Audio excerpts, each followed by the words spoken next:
Hi friends, welcome to competitive exam express. അപ്പോൾ assistant സെയിൽസ്മാന്റെ പരീക്ഷാ തീയതി നമുക്ക് അറിവായിട്ടുണ്ട്. ആ പരീക്ഷയ്ക്ക് ഏതാണ് സിലബസ് എന്നും അതുപോലെ പ്രിലിമിനറി പരീക്ഷ അസിസ്റ്റന്റ് സെയിൽസ്മാൻ ഇല്ല, ഒറ്റ പരീക്ഷയായിട്ട് നടത്താനുള്ള തീരുമാനമാണ് എന്നൊക്കെയാണ് നമ്മൾ പരിശോധിക്കാൻ വേണ്ടി പോകുന്നത്. അപ്പോൾ അസിസ്റ്റന്റ് സെയിൽസ്മാന്റെ പരീക്ഷ എങ്ങനെ, സിലബസ് എപ്പോൾ എന്നൊക്കെ നമുക്കൊന്ന് നോക്കാം. ഓക്കെ, അപ്പോൾ സപ്ലൈകോയുമായി ബന്ധപ്പെട്ടാണ് 527/2024 ആണ് അസിസ്റ്റന്റ് സെയിൽസ്മാൻ. 527/2024 അസിസ്റ്റന്റ് സെയിൽസ്മാൻ ആണ് Kerala state civil supplies corporation ലിമിറ്റഡിലേക്ക്. ഇതിന്റെ പരീക്ഷ 2025 ഓഗസ്റ്റ് ഒക്ടോബർ മാസങ്ങളിലായി നടക്കുമെന്നാണ് ഇപ്പോൾ PSC വാർഷിക കലണ്ടർ വഴി അറിയിച്ചിട്ടുള്ളത്. എപ്പോഴാണ്? ഓഗസ്റ്റ് ഒക്ടോബർ മാസങ്ങളിലായിട്ട് നടക്കും. ഓക്കെ, മനസ്സിലാക്കുക. ഇവിടെ എല്ലാ പരീക്ഷ നമുക്ക് തന്നിരിക്കുന്ന കലണ്ടറിൽ പ്രിലിമിനറി പരീക്ഷ ഉണ്ടെങ്കിൽ ബ്രാക്കറ്റിൽ നമുക്ക് പ്രിലിമിനറി എന്ന് തന്നിട്ടുണ്ട്. ഇവിടെ അങ്ങനെ പ്രിലിമിനറി എന്ന് കൃത്യമായി ഒരു ഇത് തന്നിട്ടില്ല. അതുകൊണ്ട് തന്നെ ഇത് ഒറ്റ പരീക്ഷയായിട്ട് നടത്തുമെന്ന് നമുക്ക് വ്യക്തമായി മനസ്സിലാക്കാം. അസിസ്റ്റന്റ് സെയിൽസ്മാൻ പരീക്ഷ ഒറ്റ പരീക്ഷയായിട്ട് തന്നെ നടത്തും.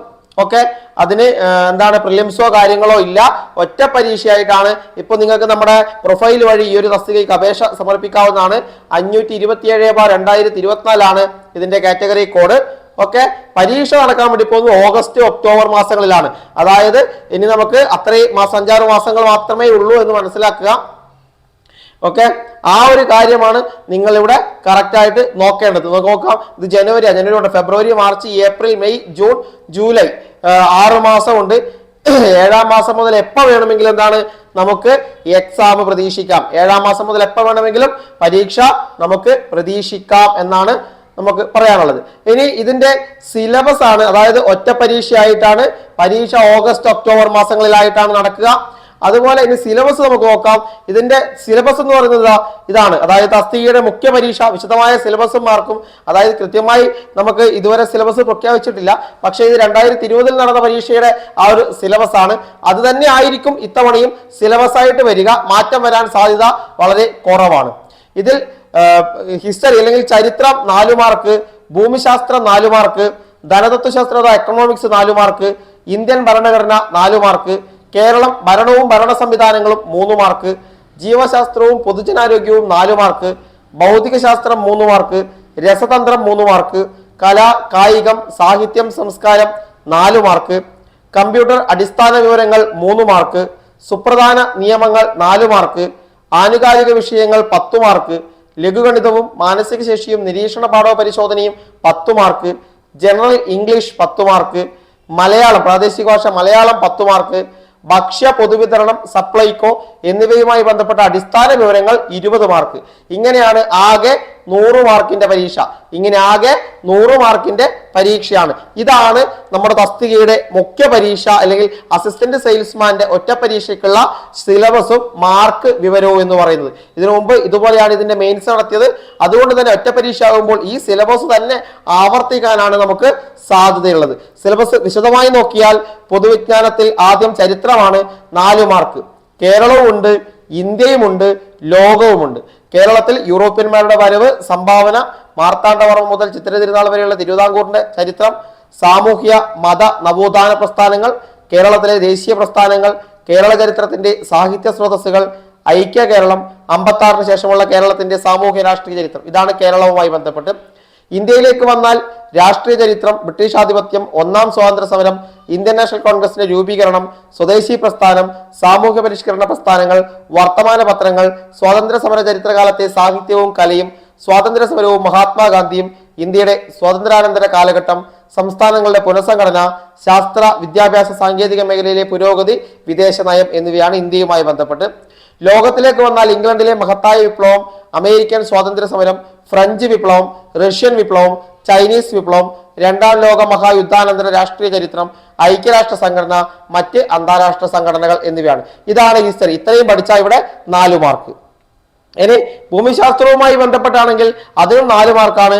അതിൽ ഭൂമിശാസ്ത്രത്തിന്റെ അടിസ്ഥാന തത്വങ്ങൾ, ഭൂമിയുടെ ഘടന, അന്തരീക്ഷം, പാറകൾ, ഭൗമോപരിതലം, അന്തരീക്ഷമർദ്ദവും കാറ്റും, താപനിലയും ഋതുക്കളും, ആഗോള പ്രശ്നങ്ങൾ, ആഗോള താപനം, വിവിധതരം മലിനീകരണങ്ങൾ, മാപ്പുകൾ, ടോപ്പോഗ്രാഫിക് മാപ്പുകൾ, അടയാളങ്ങൾ, വിദൂര സംവേദനം, ഭൂമിശാസ്ത്രപരമായ വിവര സംവിധാനം, മഹാസമുദ്രങ്ങൾ, സമുദ്രചലനങ്ങൾ, ഭൂഖണ്ഡങ്ങൾ, ലോകരാഷ്ട്രങ്ങളും അവയുടെ സവിശേഷതകൾ. ഇതാണ് ആകെ ലോക ഭൂമിശാസ്ത്രവുമായി ബന്ധപ്പെട്ട്. ഇനി ഇന്ത്യൻ ഭൂമിശാസ്ത്രമാണെങ്കിൽ ഭൂപ്രകൃതി, സംസ്ഥാനങ്ങൾ, അവയുടെ സവിശേഷതകൾ, ഉത്തരപർവ്വത മേഖല, നദികൾ, ഉത്തര മഹാസമുദ്രം, ഉപദ്വീപീയ പീഠഭൂമി, തീരദേശം, അതുപോലെ കാലാവസ്ഥ, സ്വാഭാവിക സസ്യപ്രകൃതി, കൃഷി, ധാതുക്കളും വ്യവസായവും, ഊർജ്ജ സ്രോതസ്സുകൾ, റോഡ്, ജല, റെയിൽ, വ്യോമഗതാഗത സംവിധാനങ്ങൾ എന്നിവ ഇന്ത്യയുമായി ബന്ധപ്പെട്ട്. കേരളത്തിലേക്ക് വന്നാൽ കേരളത്തിന്റെ ഭൂപ്രകൃതി, ജില്ലകൾ, അവയുടെ സവിശേഷതകൾ, നദികൾ, കാലാവസ്ഥ, സ്വാഭാവിക സസ്യപ്രകൃതി, വന്യജീവി, കൃഷിയും ഗവേഷണ സ്ഥാപനങ്ങളും, ധാതുക്കളും വ്യവസായവും, ഊർജ്ജ സ്രോതസ്സുകൾ, റോഡ്, ജല, റെയിൽ, വ്യോമഗതാഗത സംവിധാനങ്ങൾ. ഇത്രയുമാണ് ഭൂമിശാസ്ത്രവുമായി ബന്ധപ്പെട്ട് പഠിക്കാനുള്ളത് 4 മാർക്ക്. ധനതത്വശാസ്ത്രത്തിന് 4 മാർക്കാണ്. അതിൽ ഇന്ത്യയുടെ സാമ്പത്തിക രംഗം, പഞ്ചവത്സര പദ്ധതികൾ, പ്ലാനിംഗ് കമ്മീഷൻ, നീതി ആയോഗ്, നവസാമ്പത്തിക പരിഷ്കാരങ്ങൾ, ധനകാര്യ സ്ഥാപനങ്ങൾ, കാർഷിക വിളകൾ, ധാതുക്കൾ, ഹരിത വിപ്ലവം എന്നിവയാണ്. ഇത് പഠിച്ചാൽ ഇവിടെയും കിട്ടും 4 മാർക്ക്. പിന്നെ ഇന്ത്യൻ ഭരണഘടനയുമായി ബന്ധപ്പെട്ട് അവിടെയും 4 മാർക്കാണ്. ഭരണഘടനാ നിർമ്മാണ സമിതി, ആമുഖം, പൗരത്വം, മൗലിക അവകാശങ്ങൾ, നിർദ്ദേശക തത്വങ്ങൾ, മൗലിക കടമകൾ, ഗവൺമെന്റിന്റെ ഘടകങ്ങൾ, പ്രധാനപ്പെട്ട ഭരണഘടനാ ഭേദഗതികൾ, അതിൽ തന്നെ 42, 44, 52, 73, 74, 86, 91 ഇവ പ്രാധാന്യം കൊടുത്ത് പഠിക്കുക. പിന്നെ പഞ്ചായത്തി രാജ്, ഭരണഘടനാ സ്ഥാപനങ്ങളും അവയുടെ ചുമതലകളും, union list, state list, concurrent list. ഇത്ര പഠിച്ചാൽ കോൺസ്റ്റിറ്റ്യൂഷനിൽ നമുക്ക് 4 മാർക്കാണ്. പിന്നെ കേരളവും ഭരണ സംവിധാനങ്ങളുമാണ് 3 മാർക്കിൽ.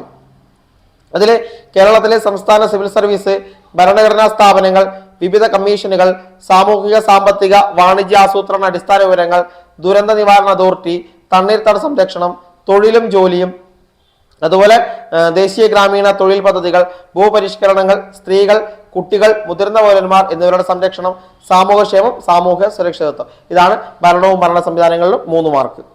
ഇനി ജീവശാസ്ത്രവും പൊതുജനാരോഗ്യവും 4 മാർക്കാണ്.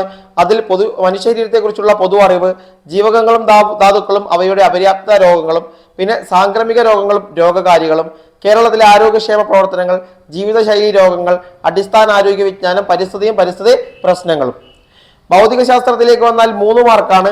അവിടെ ഭൗതിക ശാസ്ത്രത്തിന്റെ ശാഖകൾ ദ്രവ്യം, യൂണിറ്റ് അളവുകളും തോതും, ചലനമുണ്ട്, ന്യൂട്ടന്റെ ചലന നിയമങ്ങൾ അടക്കമുള്ളത്, പിന്നെ പ്രകാശവുമായി ബന്ധപ്പെട്ട്, പിന്നെ ശബ്ദവുമായി ബന്ധപ്പെട്ട്, ബലവുമായി ബന്ധപ്പെട്ട്, ഗുരുത്വാകർഷണം, അതുപോലെ താപം, പ്രവൃത്തി. ഇത്രയുമാണ് നമ്മുടെ ഫിസിക്സ് അല്ലെ ഭൗതിക ശാസ്ത്രത്തിന് 3 മാർക്ക് കിട്ടുന്ന മേഖലകൾ. ഇനി രസതന്ത്രത്തിന്റെ 3 മാർക്ക് കിട്ടുന്ന മേഖലകൾ നോക്കിയാൽ ആറ്റം, തന്മാത്ര, ദ്രവ്യത്തിന്റെ വിധാസ്തകൾ തുടങ്ങിയവ, പിന്നെ മൂലകങ്ങൾ, ആവർത്തന പട്ടിക അടക്കമുള്ള കാര്യങ്ങൾ, പിന്നെ ലോഹങ്ങൾ, ആൽക്കലോയിഡുകൾ അടക്കമുള്ള ആ കാര്യങ്ങൾ 3 മാർക്കിന്റെ രസതന്ത്രം. ഇതെല്ലാം ഈ സയൻസും ഇതൊക്കെ എന്താണ് SCRT മാത്രം പഠിച്ചാൽ മതി. SCRT മാത്രം പഠിച്ച് പോവുക. പിന്നെ കലാ, കായികം, സാഹിത്യ, സംസ്കാരം 4 മാർക്കാണ്. അതിൽ കലയിൽ കേരളത്തിലെ പ്രധാന ദൃശ്യ ശ്രാവ്യ കലകൾ, ഇവയുടെ ഉത്ഭവം, വ്യാപനം, പരിശീലനം എന്നിവ കൊണ്ട് പ്രശസ്തമായ സ്ഥലങ്ങൾ, സ്ഥാപനങ്ങൾ, അതുപോലെ വ്യക്തികൾ, കലാകാരന്മാർ, എഴുത്തുകാർ. ഇത്രയും കാര്യങ്ങളാണ് ഈ ഒരു മേഖലയിൽ നോക്കേണ്ടത് കലയുമായി ബന്ധപ്പെട്ട്. ഇനി കായികവുമായി ബന്ധപ്പെട്ടാണെങ്കിലോ കായിക രംഗത്ത് വ്യക്തിമുദ്ര പതിപ്പിച്ച കേരളത്തിലെയും ഇന്ത്യയിലെയും ലോകത്തിലെയും പ്രധാന കായിക താരങ്ങൾ, അവരുടെ കായിക ഇനങ്ങൾ, നേട്ടങ്ങൾ, അവർക്ക് ലഭിച്ചിട്ടുള്ള ബഹുമതികൾ, പിന്നെ പ്രധാന അവാർഡുകളുണ്ട്, അവാർഡ് ജേതാക്കൾ, ഓരോ അവാർഡിനും ഏത് മേഖലയിൽ പ്രകടനത്തിനെന്ന അറിവ്, പ്രധാന ട്രോഫികൾ, ബന്ധപ്പെട്ട മത്സരങ്ങൾ, കായിക ഇനങ്ങൾ, പ്രധാന കായിക ഇനങ്ങൾ, പങ്കെടുക്കുന്ന കളിക്കാരുടെ എണ്ണം, കളികളുമായി ബന്ധപ്പെട്ട പ്രധാന പദങ്ങൾ, പിന്നെ ഒളിമ്പിക്സുമായി ബന്ധപ്പെട്ട വിന്റർ ഒളിമ്പിക്സ് അടക്കം അടിസ്ഥാന കാര്യങ്ങൾ, ഏഷ്യൻ ഗെയിംസുമായി ബന്ധപ്പെട്ട കാര്യങ്ങൾ, Afro Asian games, Commonwealth games, SAF games എല്ലാം, പിന്നെ ദേശീയ ഗെയിംസ് ഇനങ്ങൾ, അങ്ങനെ ഓരോ രാജ്യത്തിന്റെയും ദേശീയ കായിക ഇനങ്ങൾ, വിനോദങ്ങൾ, അതും പഠിച്ചു വെക്കുക.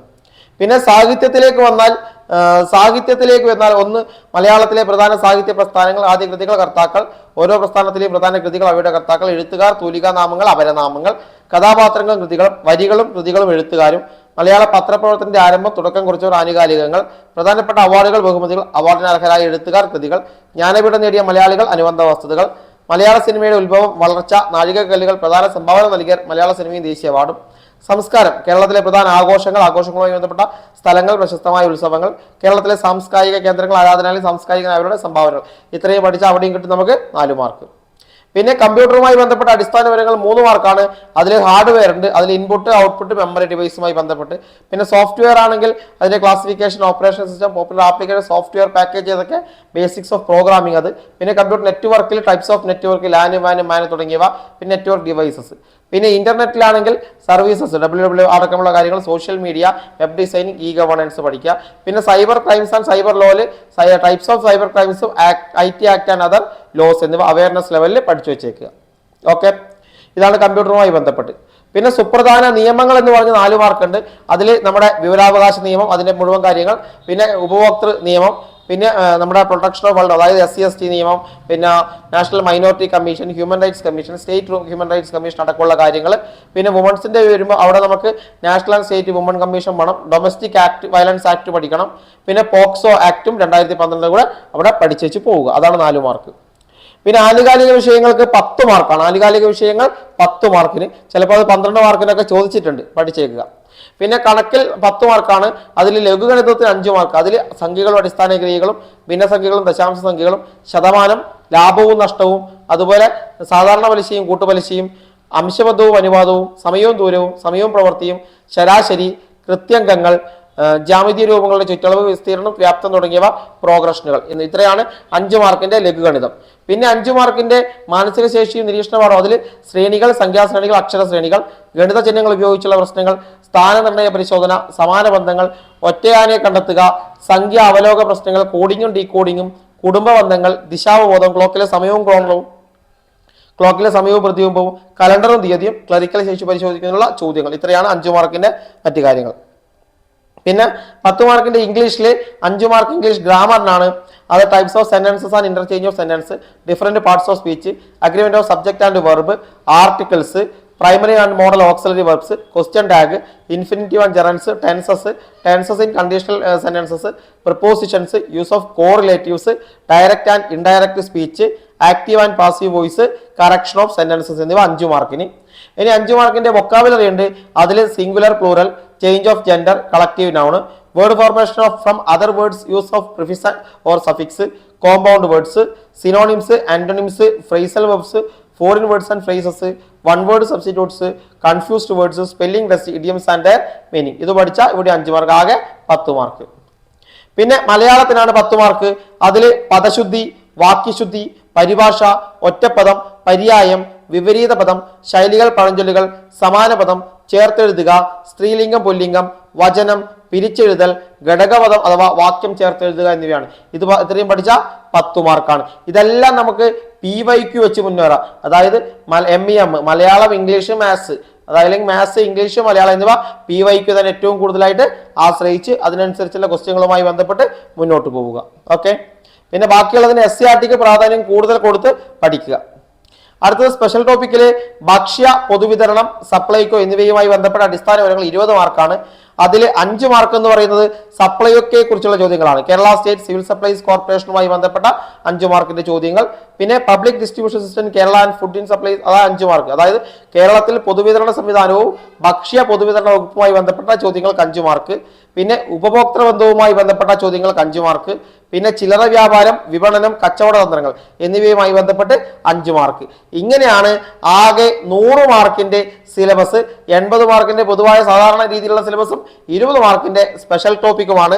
ഇങ്ങനെ 100 മാർക്കിനാണ് നമുക്ക് അസിസ്റ്റന്റ് സെയിൽസ്മാൻ പരീക്ഷയ്ക്ക് ചോദ്യങ്ങൾ കടന്നു വരുന്നത്. നല്ല രീതിയിലുള്ള മാർക്ക് നിങ്ങൾക്ക് സ്കോർ ചെയ്താൽ മാത്രമേ ഈ ഒരു പരീക്ഷ ക്ലിയർ ചെയ്ത് പോകാൻ വേണ്ടി സാധിക്കൂ. കാരണം ആദ്യത്തെ 100 അല്ലെങ്കിൽ 150 ഉള്ളിൽ വന്നാൽ മാത്രമേ പെട്ടെന്ന് തന്നെ ജോലി കിട്ടുക പോലും നിങ്ങൾ പ്രതീക്ഷിക്കേണ്ടതുള്ളൂ എന്നാണ് പറയാനുള്ളത്. അപ്പൊ ഏറ്റവും മികച്ച പഠനം തന്നെ ഇതുമായി നടത്തുക. ഇതിന്റെ എല്ലാ കാര്യങ്ങളും നമ്മൾ നമ്മുടെ ടെലഗ്രാം ചാനലുമായി ബന്ധപ്പെട്ട് നൽകുന്നതായിരിക്കും. അപ്പോൾ 10th പ്രിലിംസിനും മെയിൻസിനും ഡിഗ്രി ലെവൽ പ്രിലിംസ് അടക്കമുള്ള ക്ലാസ്സുകൾക്ക് ഫ്രീ ക്ലാസ്സുകളും PDF നോട്ടുകളൊക്കെ ലഭിക്കാൻ ടെലഗ്രാം ചാനലിൽ ജോയിൻ ചെയ്യുക. ഓക്കെ. അപ്പോൾ നമ്മുടെ ചാനലിലും ഇഷ്ടമാകുന്നതിനെ ഒന്ന് സബ്സ്ക്രൈബ് ചെയ്ത് കൂടെ കൂടുക. വീഡിയോസ് ഇഷ്ടപ്പെട്ടാൽ ലൈക്ക് ചെയ്യുക. പിന്നെ നിർദ്ദേശങ്ങളോ അഭിപ്രായങ്ങളോ രേഖപ്പെടുത്താം. Okay, by.